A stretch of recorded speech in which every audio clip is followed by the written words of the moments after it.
Graça e paz a todos. Imagine viver em um mundo perfeito, onde não existe dor, sofrimento ou morte. Agora imagine perder tudo isso em um único instante, por causa de uma escolha errada que a gente faz na nossa vida. Foi exatamente isso que aconteceu com Adão e Eva no paraíso. Eles tinham tudo nas mãos, mas por um ato de desobediência, trouxeram o pecado e a morte para o nosso mundo. Através da desobediência, de comer o fruto, ele trouxe uma condenação para toda a humanidade. E as consequências dessa decisão afetam a vida de cada um de nós até o dia de hoje. Todos nós vivemos uma consequência desse pecado que aconteceu de 6 a 10 mil anos atrás. E esse pecado está na nossa vida, está corrompendo a nossa vida até hoje. Pense em cada luta, cada dificuldade que cada um de nós enfrenta. Tudo isso começou ali no Jardim do Éden. Mas será que Deus abandonou depois disso? Será que o fim do paraíso foi o fim da esperança? Hoje nós vamos descobrir o que realmente aconteceu após a queda e como Deus, em sua infinita graça e bondade, traçou um plano para cada um de nós, para resgatar as consequências do pecado. Prepare-se para entender não apenas a gravidade do erro humano, mas também a profundidade da misericórdia divina. Após a desobediência de Adão e Eva, a humanidade experimentou uma drástica mudança de realidade. Imagine vivendo em harmonia, em paz, em alegria no Jardim do Éden, de uma hora para outra, tornar um mundo marcado de sofrimento, de luta, de distanciamento de Deus. O pecado não afetou apenas o relacionamento entre o homem e Deus, mas também toda a criação, a terra, a criação, os animais, a natureza em si, geme até hoje, por causa de um pecado que Adão e Eva cometeram, ao comer o fruto proibido, e que acabou separando Deus do homem. Antes eles caminhavam em comunhão direta com o Criador. A criação que antes estava em harmonia com o homem, agora reflete a desordem introduzida pelo pecado. O pecado que antes era uma atividade, gente, o trabalho que antes era uma atividade prazerosa, tornou-se um pesado e marcado por fadiga e frustração. Hoje, o nosso trabalho acaba sendo pesado pelo ato do pecado. E a palavra de Deus fala que, ele falou que do suor do nosso rosto, a gente passaria a comer o nosso pão diário. A sobrevivência viria do nosso suor. Está em Gênesis 3,19. Outra consequência imediata da queda foi o aumento da dor no processo de reprodução. Eva, naquele momento, até então, a Eva não era para sentir dor alguma durante o parto. A partir daquele momento, Deus falou que Eva, por causa de ter induzido Adão a comer o fruto, ela iria sentir fortes dores no parto. E isso vem até hoje. É uma consequência do pecado. Está em Gênesis 3,16. O sofrimento físico é uma lembrança constante das consequências do pecado. Ao mesmo tempo, a luta emocional também começou a fazer parte da vida humana. Deus expulsou Adão e Eva do jardim para impedir que eles comessem do fruto da árvore da vida e vivessem eternamente em um estado caído. Está lá em Gênesis 3, 22 e 24. Agora imagine, Adão e Eva comendo do fruto da vida, onde que eles se tornariam imortais. Estariam até hoje conosco. Então, Deus expulsou Adão e Eva dali, e com o anjo colocou ali, guardando, protegendo aquela árvore para que o homem não comesse do fruto. E esse pecado abriu caminho para a redenção. Essa atitude de Deus abriu um caminho para a restauração do plano de vida. Entrou ali entre Deus, entre a árvore e o homem, e impediu que o homem chegasse até ela. E a expulsão marcou o fim da inocência e o início de uma nova era, onde o homem precisaria buscar a Deus em um mundo cheio de dor e dificuldade. Aquele relacionamento, aquela intimidade com Deus, onde que Adão e Eva via Deus face a face, porque eles eram puros, inocentes, ali naquele momento acabou. onde que o homem passou a ser separado de Deus, aquele contato físico, visual, onde que o homem ouvia Deus, deixou de existir. Esse evento simboliza a perda da vida que Deus tinha planejado, mas também mostra que, ao mesmo fora do Éden, Deus ainda cuidava da sua criação. Adão e Eva não foram abandonados. Deus os vestiu com uma túnica de pele, simbolizando a necessidade de um sacrifício para cobrir o pecado.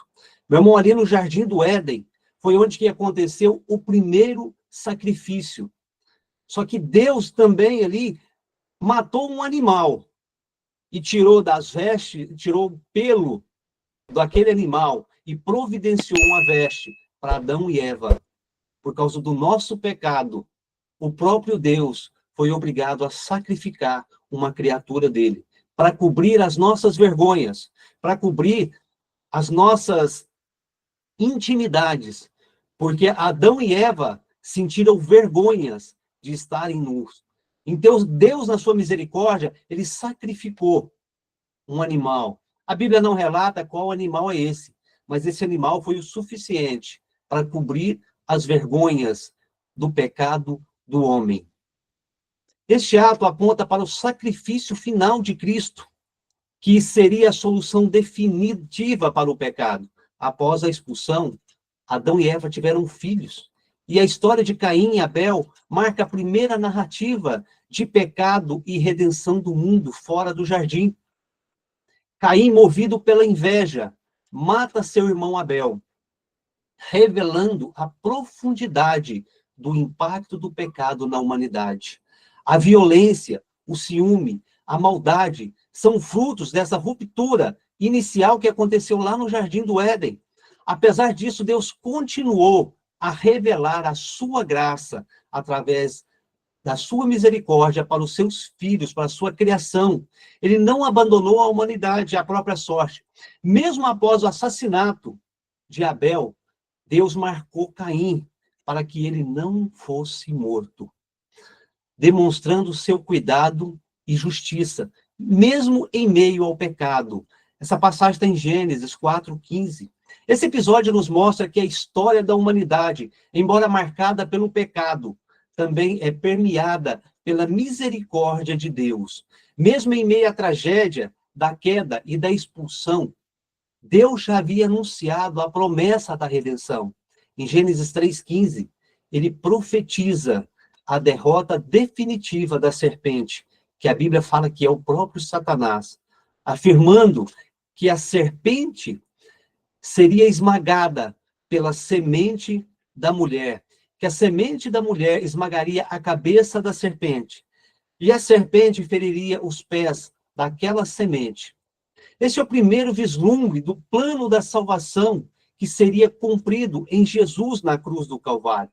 Essa promessa é crucial para entendermos que, embora o pecado tenha introduzido sofrimento e separação, Deus não desistiu da humanidade.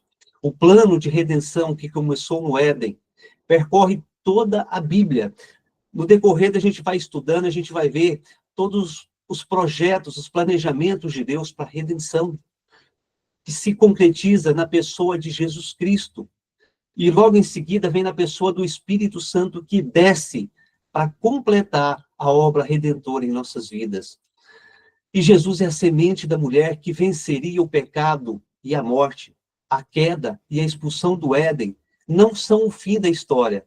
Apesar de suas graves consequências, como a separação de Deus, o sofrimento e a morte, também apontam para o grande plano de Deus para redimir a humanidade. Desde o início, Deus preparou um caminho para a reconciliação. Este caminho culmina em Cristo. Ao entendermos a profundidade da queda, somos levados a apreciar ainda mais a grandeza da redenção de Deus. Mesmo em meio ao sofrimento, a mensagem central do Evangelho é que Deus nunca nos abandonou e que a restauração está disponível para todos os que buscam. Após a expulsão do Jardim do Éden e os trágicos eventos envolvendo Caim e Abel, Deus deu a Adão e a Eva um novo filho, Sete, que representou uma nova esperança para a humanidade. O nascimento de Sete marca o início de uma linhagem que se manteria fiel a Deus, em contraste com a linha de Caim, que se afastou cada vez mais dos caminhos, dos propósitos de Deus, e o pecado continuou a se multiplicar na terra, levando Deus a tomar uma decisão de julgar a humanidade, mas também como ele ofereceu um caminho de salvação através da vida de Noé. Através da vida de Noé veio o nascimento de uma nova linhagem, onde que Deus iria fazer uma restauração na humanidade, uma restauração na criação. Após o assassinato de Abel por Caim, a humanidade precisava de um novo começo. E esse novo começo veio através de Noé, através de Sete, que trouxe a esperança de continuidade para o plano de Deus. O nome Sete significa concedido ou compensação, pois Eva acreditava que Deus o havia dado em lugar de Abel. De Sete nasceu Enos, e neste momento, o texto bíblico nos informa que os homens começaram a invocar o nome do Senhor. Está lá em Gênesis 4, 26. Nesse versículo, fala que, já vem falando de genealogia, onde que fala Sete, fala que ali os homens começaram a invocar a presença de Deus. Até então, acredito eu, a Bíblia não deixa claro, mas simplesmente Adão e Eva falavam para os seus filhos sobre Deus. Aqui, em Gênesis 4, 26, deixa bem claro que ali o homem começou a invocar a presença de Deus, que buscou aproximar o homem de Deus através de Sete. Assim, a linhagem de Sete representa aqueles que mantinham um relacionamento com Deus. Ali começou um novo relacionamento com Deus, uma nova intimidade com Deus. Enquanto a linhagem caída de Caim continuava nos seus caminhos de violência e pecado. E à medida que a linhagem de Sete crescia, vemos que a vida humana se estendeu por muitos anos. Em Gênesis 5, é mencionado que homens como Sete, Enos e seus descendentes viveram por séculos, chegando a centenas e centenas de anos de vida. Isso pode parecer incomum para nós hoje. Hoje, quem vive 100 anos é hiperidoso, já está morto. Mas naquela época, 100 anos estava no auge da sua juventude. Se a gente for colocar, estava até na infância dele. O porquê isso? A Bíblia não deixa claro o porquê o homem vivia essa quantidade de tempo. Mas estudos mais relacionados mostram que a natureza ainda não estava totalmente corrompida, que a natureza ainda tinha algo que protegia a humanidade. Mas a Bíblia registra que antes do dilúvio tinha uma longevidade fora do comum, que os descendentes iam transmitindo todo o conhecimento, toda a estrutura, toda a essência de Deus foi transmitido oralmente. E aqui depois vem falando de Enoque, que foi um homem justo e que andou com Deus. Gente, a Bíblia fala que Enoque foi tão justo que ele não passou pela morte. Deus tirou Enoque, foi trasladado. A palavra de Deus fala que Enoque foi tirado do meio do homem e foi levado aos céus ainda vivo. Por causa da fidelidade, ele foi poupado da morte. A história de Enoque nos mostra que mesmo em tempos de crescentes maldades, haviam aqueles que permaneciam fiéis a Deus e que eram recompensados por isso. Gente, a gente vai entender hoje a nossa situação, o mundo que a gente vive hoje, é um mundo pecaminoso, um mundo que está totalmente afastado de Deus. Mas a Bíblia ali, fala que mesmo em meio a tanta perversidade, a tanto pecado, homens se mantiveram firmes da presença de Deus. Ali não tinha a habitação do Espírito Santo ainda. Ali eles estavam vivendo um auge de pecado, onde que se multiplicava o pecado como hoje. e eles permaneceram fiéis a Deus. Então, é mais um recado para a gente permanecer fiel, não permitir conquistar a nossa volta nos corrompa, nos afasta de Deus. Porque a Bíblia vem mostrando homens falhos, homens bons, homens perfeitos diante de Deus que foi tomado, homens que viviam em tremendo pecado, homens que eram mais ou menos, para quê? Para mostrar para nós que nós somos capazes de vencer o mal. Nós somos capazes de vencer o mal ainda hoje, porque eles venceram em uma época que não havia o Espírito Santo. Eles estavam totalmente afastados de Deus. Não tinha a graça de Deus sobre eles. E mesmo assim, eles venceram a humanidade, eles venceram o pecado.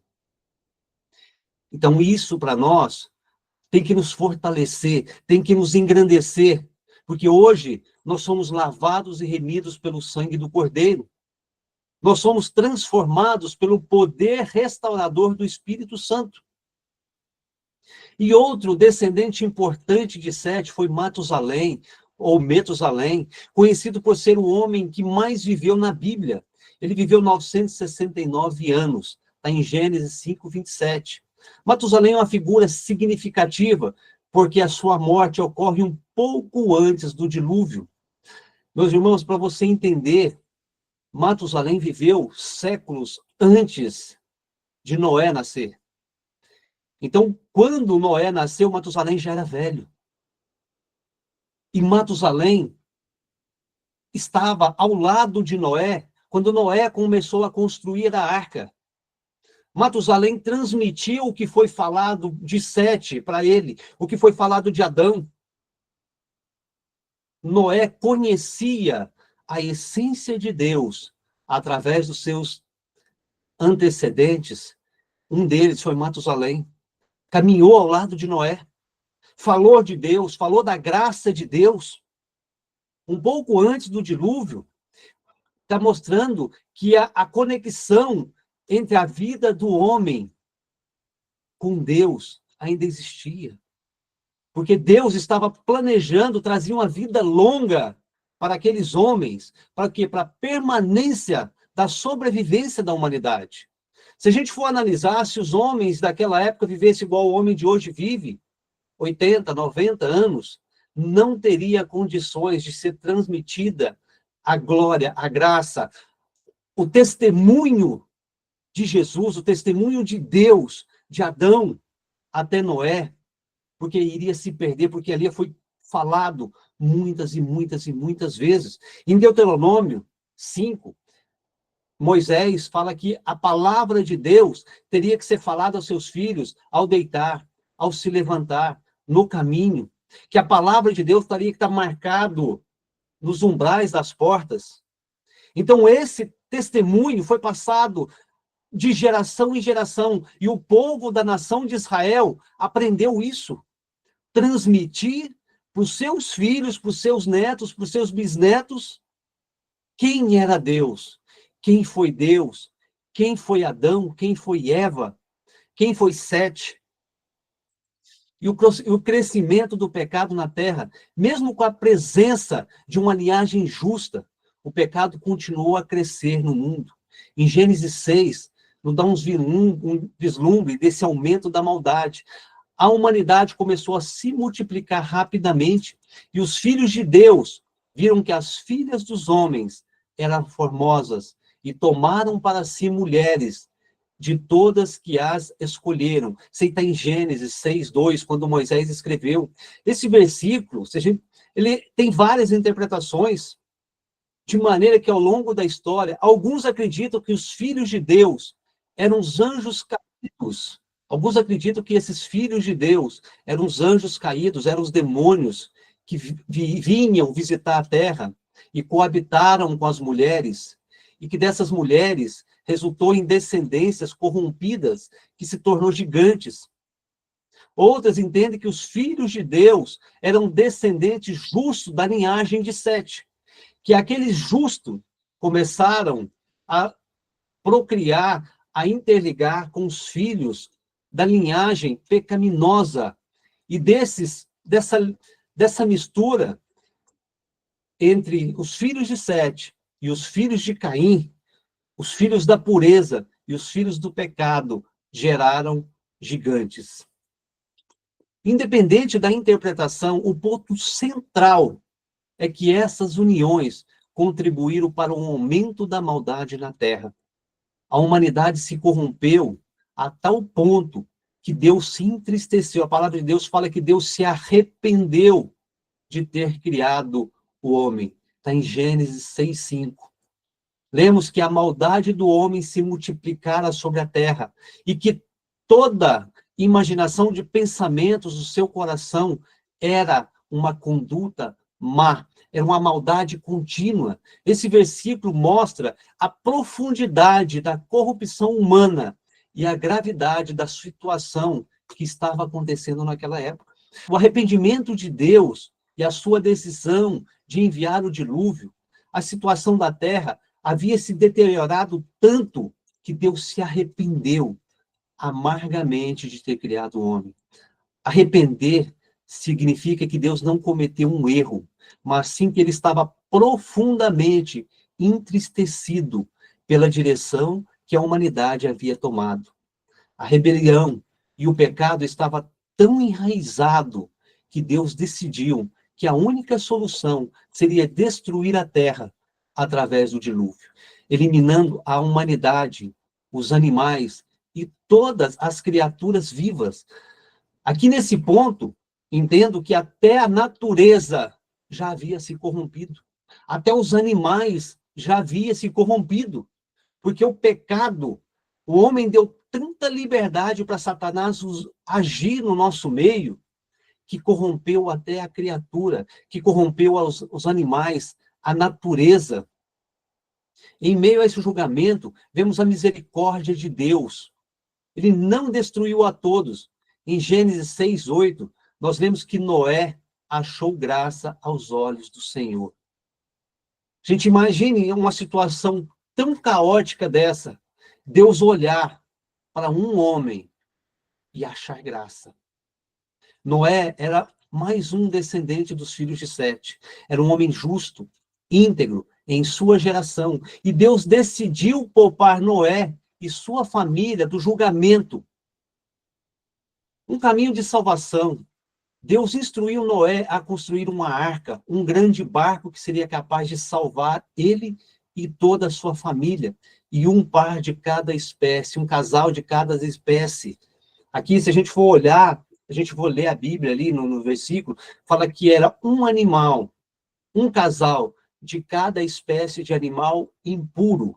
Mas mais para frente fala que eram 7 casais dos animais puros, limpos. Agora, analisa comigo. Noé, um agricultor comum, simples, mas tinha tanta graça de Deus. No decorrer da criação, a Bíblia fala que Noé demorou 100 anos para construir a arca. Ele começou a construir a arca quando ele tinha 500 anos de idade e terminou aos 600.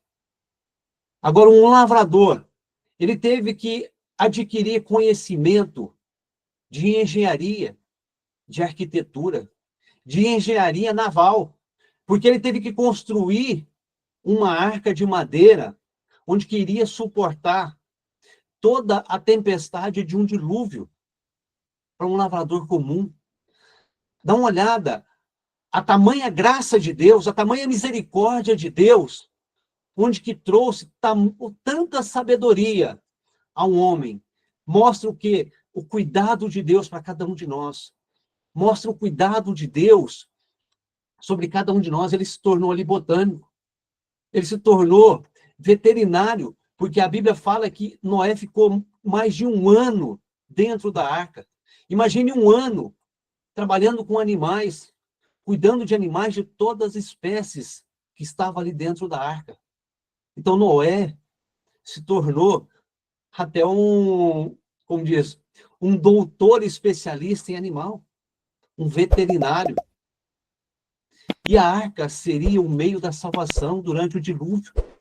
Deus trouxe instruções detalhadas sobre como construir a arca, especificamente o tamanho, o material, o desenho que ela tinha que ter, o formato que ela tinha que ter.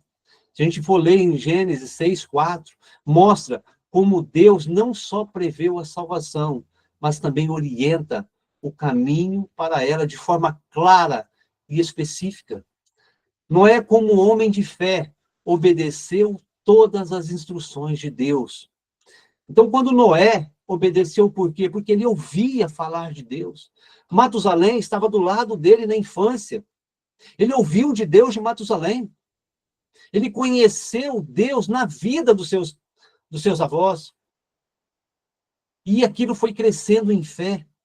E essas escritas foi deixada para nós, hoje, mais de 5.000 anos depois. Essa escrita permanece até nós. Para quê? Para que a gente possa aumentar a nossa fé, crescer a nossa confiança em Deus. Durante esse tempo, a humanidade continuava a aumentar os seus pecados, ignorando os avisos de Noé. E Deus estava avisando. Noé estava avisando: o dilúvio vem. O dilúvio vem. A mão de Deus vai pesar. Meu irmão, esse aviso continua nos dias de hoje. Os profetas de Deus vêm avisando. O grande dia está chegando. O grande dia está chegando. Jesus está às portas. Então a igreja está dormindo. E cabe a nós agir como Noé agiu, anunciando o evangelho, anunciando o grande dia do novo dilúvio.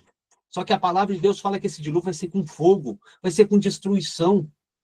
Então cabe a nós, os Noés da nossa época, de trazer esse evangelho, de trazer a graça de Deus, de multiplicar a essência de Deus no mundo corrompido que a gente vive hoje. A construção da arca foi um testemunho contínuo do julgamento que estava por vir. Hoje, o pecado está corrompendo as igrejas.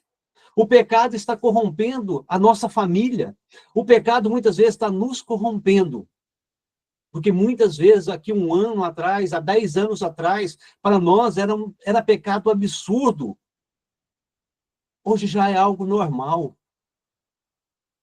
Analisa a vida de cada um de vocês. O que vocês acham normal hoje na vida de vocês? Aqui há 3 anos atrás, era algo inconcebível. Há 4 anos atrás, há 10 anos atrás, era algo inaceitável na nossa vida. E hoje, às vezes, está algo natural. A gente sabe que é pecado. A gente reconhece que é pecado. Mas não nos fere tanto quanto feria há 10 anos atrás. Não mexe com a gente tanto quanto mexia com a gente há uns anos atrás. E a fé de Noé é destacada em Hebreus 11:7, onde afirma que pela fé, Noé, divinamente avisado das coisas que ainda não se viam, temeu e para a salvação da sua família preparou a arca.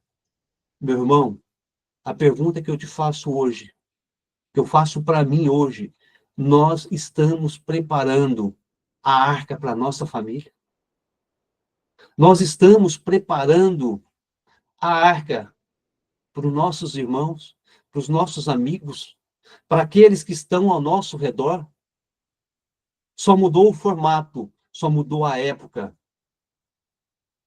Mas cabe a nós gritar aos 4 cantos: o dilúvio está chegando. O julgamento de Deus está chegando. Meu irmão, o livro de Gênesis, a Bíblia, não é escrito por acaso. É para nos dar depoimento, é para nos dar testemunho de como nós devemos viver, de como nós devemos trabalhar a nossa vida, trabalhar a nossa fé. É parar e refletir como nós vivemos hoje, o que precisa ser mudado, o que precisa a gente voltar atrás e rever novos conceitos na nossa vida. em rever algo que há uns anos atrás para nós era inaceitável. E para hoje não agride a nossa fé tanto quanto agredia antigamente. A obediência salvou Noé e toda a sua família. E a obediência vai nos salvar, e vai nos salvar a nossa família. Essa mesma obediência que Noé demonstrou ali durante esse pecado, essa mesma obediência, tem que estar em nossa vida para continuar a salvação da raça humana. O julgamento de Deus sobre a terra, quando a arca foi finalmente concluída, Deus ordenou que Noé, sua esposa, seus 3 filhos, Sem, Cão e Jafé, e as esposas de cada um deles entrassem na arca, junto com os animais. Está lá em Gênesis 7, do 1 ao 9. É um relato que eu venho falando aqui agora. Nós estamos esperando este momento de Deus mandar Noé fechar a arca. Nós estamos esperando a arca se fechar para começar a ministrar o Evangelho de Deus, para começar a propagar a palavra de Deus.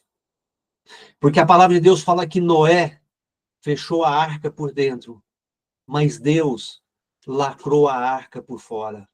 Depois que Deus lacrou a arca por fora, nada mais entrou. Meu irmão, nem a água entrou na arca.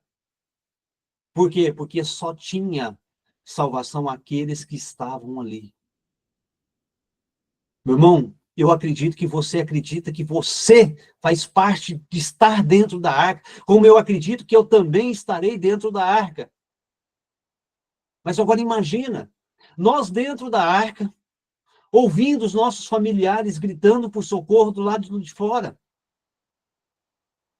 E no grande dia do juízo, Deus olhar para nós e mostrar almas que se perderam, porque um dia a gente não quis anunciar a glória de Deus.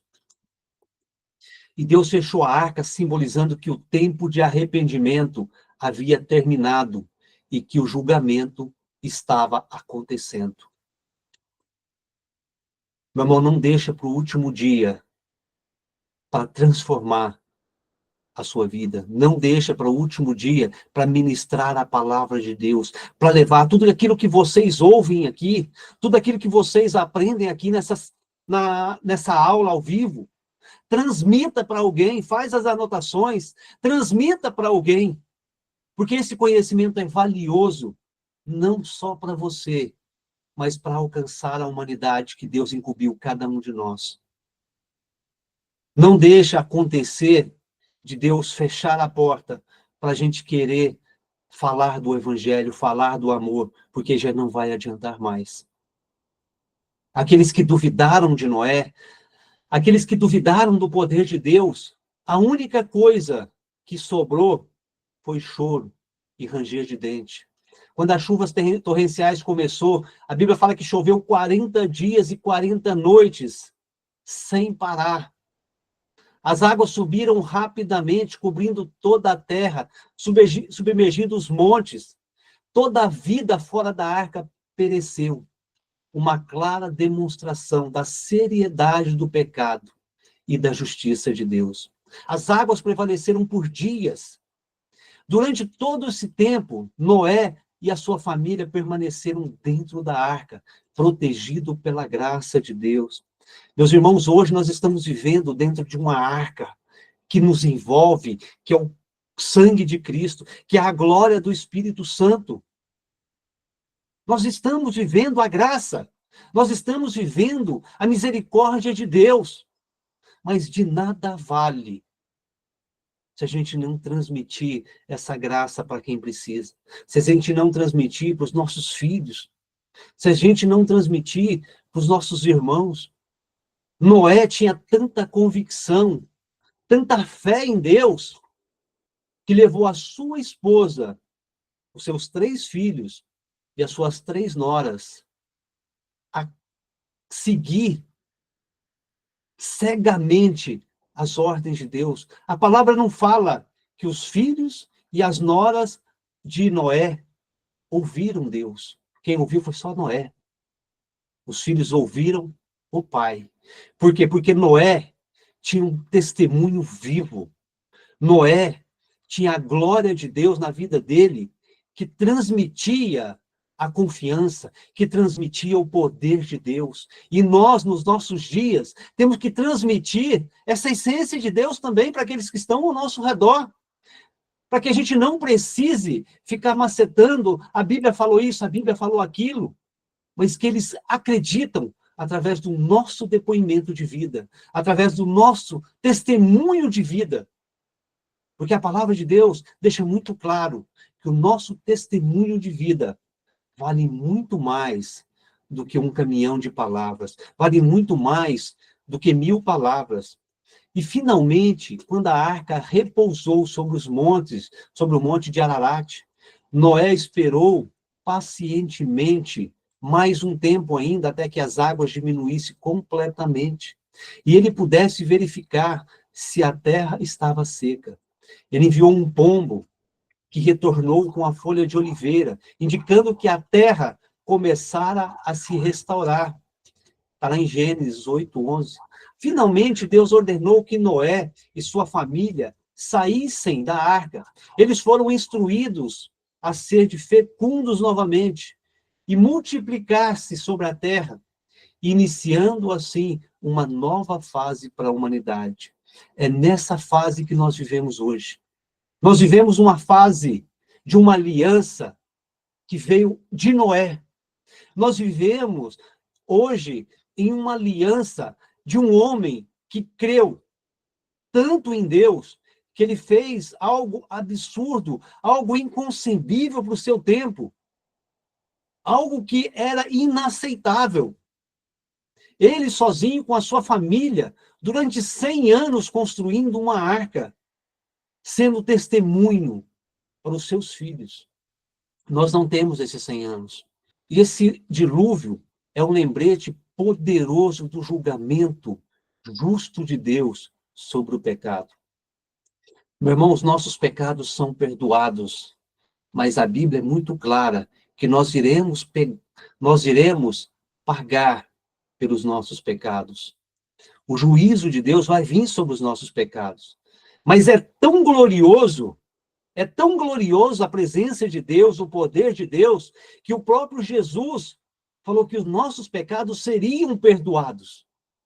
Então, para você ver a tamanha misericórdia e graça de Deus, mesmo quando o pecado dominou a humanidade, como está dominando hoje novamente, Deus providenciou um meio de salvação através da arca de Noé. Isso nos ensina que, por mais sombria que seja a nossa situação hoje, a situação do mundo em que nós vivemos hoje, pela pior situação que nós vivemos hoje, o mundo está hoje, Deus sempre oferece um caminho de esperança para aqueles que buscam a Deus. Meu irmão, você pode estar vivendo a vida que for, você pode estar cometendo o pecado que for, que Deus providenciou o perdão para esse pecado, que Deus providenciou o livramento para a minha vida, para as nossas vidas e para todos aqueles que aceitarem a Cristo. Deus providenciou o livramento lá na cruz do Calvário. E hoje nós vivemos essa época de graça. Hoje nós vivemos essa época de misericórdia, que tem um testemunho vivo que está escrito em Gênesis, que está escrito há mais de milhares e milhares e milhares de anos, que foi transmitido de pais para os filhos e para os filhos e para filhos até chegar em Moisés. E Moisés pegou esses ensinamentos e transcreveu para os papiros. E que hoje está nas nossas mãos. Hoje esse poder redentor habita em nós. Essa graça redentora hoje está nos instruindo, está nos ensinando que nós temos esse poder de levar a palavra e o evangelho de Cristo para todos aqueles que creem, se tornem filhos de Deus. Meu irmão, não deixa essas palavras, esses ensinamentos morrerem aqui nessa sala de aula. Eu falo mais uma vez, leve esse ensinamento para todos aqueles que te conhecem, para todos aqueles que não te conhecem. Compartilha essa aula, compartilha o material que está chegando na mão de vocês, igual aconteceu no vídeo. Faz as anotações de vocês. Pega esses vídeos pequenos que vão estar, compartilha. Porque isso é vocês levando a graça, o poder de Deus para cada um. Porque o dia do juízo está chegando. O grande dilúvio da nossa época está chegando. E eu não acredito que nós teremos os 100 anos que Noé teve. Teólogos, cientistas, ateus, estão deixando bem claro que essa é a última geração de vida na Terra. Não são somente cristãos. Eu estava vendo uma pesquisa científica de pesquisadores ateus que falaram que a Terra não suportaria mais de 50 anos se continuasse do jeito que está. A humanidade seria extinta em menos de 50 anos. Meu irmão, se até o ateu está falando isso, agora imagine nós que temos a revelação da palavra de Deus. Imagine nós que temos depoimentos vivos, escritos, dos grandes profetas, dos apóstolos que viveram ao lado de Cristo. Ali nos achados do Mar Morto, alguém pode contestar com a gente que a Bíblia foi adulterada, que a Bíblia foi mexida, foi criada no decorrer dos séculos, foi alterado. Meu irmão, ali nos achados do Mar Morto, tem pergaminhos escritos há centenas de anos antes de Cristo. Isso quer dizer o quê? Há mais de 2.100 anos atrás. E esses pergaminhos foram comparados com a Bíblia. E o que está escrito na Bíblia hoje é a mesma escrita que estava nos pergaminhos. A única coisa que mudou, como diz, foi a linguagem, foi a comunicação. Porque hoje a gente tem dezenas de interpretações bíblicas, linguagem de hoje, não sei o quê, da mulher, do homem, do jovem. Muda a forma da escrita, mas a essência da escrita, Deus permaneceu fiel. Tamanha glória de Deus, que a Bíblia, ela não se contradiz.